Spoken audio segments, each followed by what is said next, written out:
So it's been a week with the Sony A7S III, and I promised some of you that I would give you an update after a week of usage of this camera. This is not my full review on this camera because I personally think I need at least a month because this thing has just a ton of features.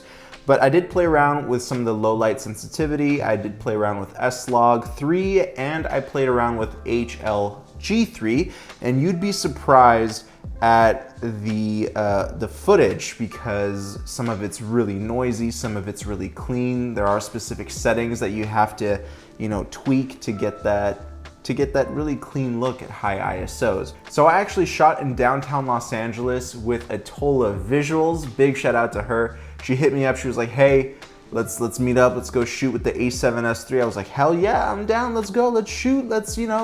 So we showed up and we're just playing around with the cameras, just having a good time in downtown LA. There was this one specific shot where I used the A7S III with the stairs. These stairs were lit up in downtown LA and it just looked so good. I shot this footage in S-Log3. It was about, I would say, between 800 and 1000 ISO. There was a lot of ambient light from the stairs that were lit, so I didn't need much of an ISO boost.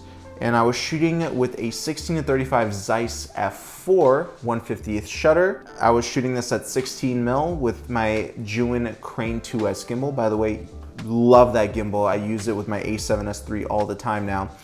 And I was able to get beautiful shots. This shot I would not be able to get with my A9. It was just the S-Log3 did such an excellent job here when it came down to color grading, but maybe not so much the low light, and we'll get more into that in just a second when I talk about the slow motion on this camera. I've had the A7S Mark I since 2014. I still have it to this day. This was the camera that made me switch from Canon to Sony, and I kept it because it has a lot of, that sentimental value. So I will do a comparison video of the A7S Mark I and the Mark III just for shits and giggles, to be honest, because I want to see, and I think you guys also want to see, how far Sony has come when it comes down to their, prosumer level cameras. So really quick, I do want to talk about the ergonomics of this camera.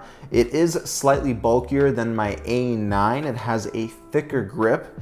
It feels fantastic in the hands. I mean, I'm coming from a 5D Mark II back in the day, and the 5D Mark II was a very large camera, very thick, the way I like it. And I kind of missed that thickness from Canon and Sony cameras. But finally, they're going back to that thickness that I really like. I know it's getting a little awkward in here, isn't it? But anyway, that thickness is, I like to really just, grab that camera and just have a good time with it. Again, I'm being awkward. Anyway, enough about the thickness. The overall button placement is fantastic. I mean, my hand fits around the body of this camera fantastically. And fantastically, that's a word, right? Anyway, the flippy screen. Definitely not an overrated feature. I think that it's a huge plus that Sony started doing with the Sony A7S III, and it's fantastic. And they started incorporating more of that touch functionality with these screens. And on top of that, we get a brand new menu system. Not that I hated the previous menu system, it's just I was so used to that previous menu system. It's kind of tougher for me to find where things are right now, but I will get used to it. It's just that my Sony A9 has the older menu system and then this camera has the newer menu system, so I kind of have to flip back and forth between the two. When it comes down to actually changing the settings, very similar to that on the other Sony cameras previously. The dials are fantastic, all the button placement feels normal, it feels natural, something that I'm really used to. Now I want to talk to you about, some of the footage. There's going to be a huge debate whether or not you should be using S-Log3 or HLG3. Gerald Undone mentioned that there is possibly dual gain ISO, which basically means that this camera has two different circuits that switch between low ISO and high ISO, and this is meant to clean up noise. He stated that the second circuit kicks in at about 16,000 ISO. With my testing, it actually kicked in at 12,800 ISO. As you can see here, shooting this footage in S-Log3, you know, it's very noisy, starting at about the, I would say, 4,000, 5,000 ISO mark, going all the way up into 10,000. It just gets very noisy and unusable. And as you can see here in this footage, which is shot at 120 frames per second at 422, it's very noisy. And this was shot at 10,000 ISO. And you can see here, it's very unusable footage. I had to clean it up with some denoising software. But the S-Log3 footage does not do well in low light until you go into that next level ISO where all of the noise just randomly disappears. I don't know if this is a bug, if it's dual gain ISO, I don't know what it is, but I did not like how ISO is unusable after about the 3,000 or 4,000 mark.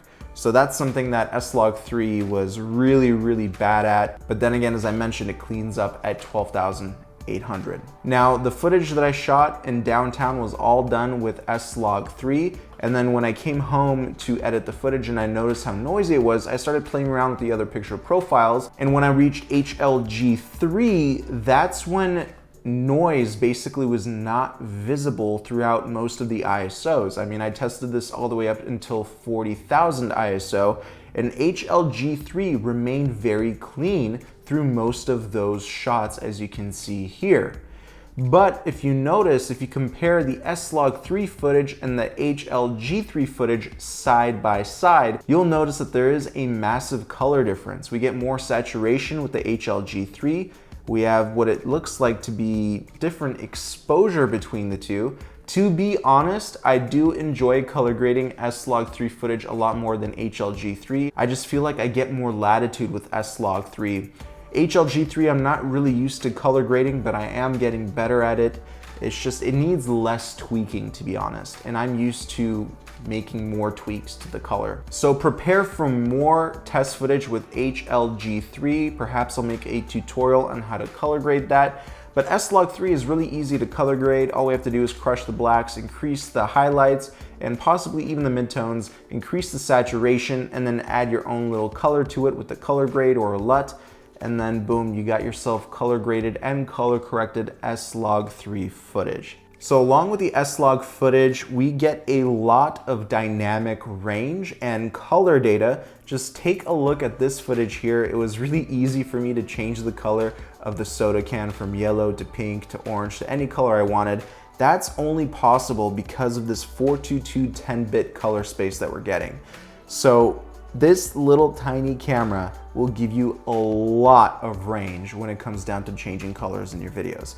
So that's a really big perk. Now, another big shocker with the Sony A7S III is the memory cards. Now, it wasn't until I watched Matt Who Is Matt's video on the proper memory cards that I realized that none of my memory cards were compatible with this camera. At least not if I wanted to shoot that 120 422 footage.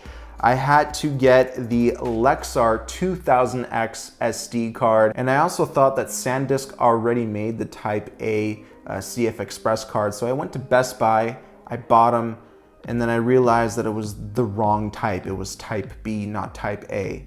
And then I did more research and I realized that, you know, Sony, and Matt Who Is Matt Johnson also told me, or said in the video, that those cards are only made by Sony. So it was kind of a shocker to me that those cards were so new. So be careful when you're, choosing the right memory cards. Make sure you do your research. I'll leave some links down below on the memory cards that I recommend and now know that are good for this camera, so check those out. And again, the Crane 2S, perfect accessory for this camera. You can fly anything from an 85mm to a 70 to 200 G Master. I mean, that gimbal is perfect for this camera. So if you're interested, check out those links down below. And I'll keep updating you guys on this camera. I do think it's phenomenal so far. So stay tuned, and thank you so much for watching. I'll see you in the next video. Peace.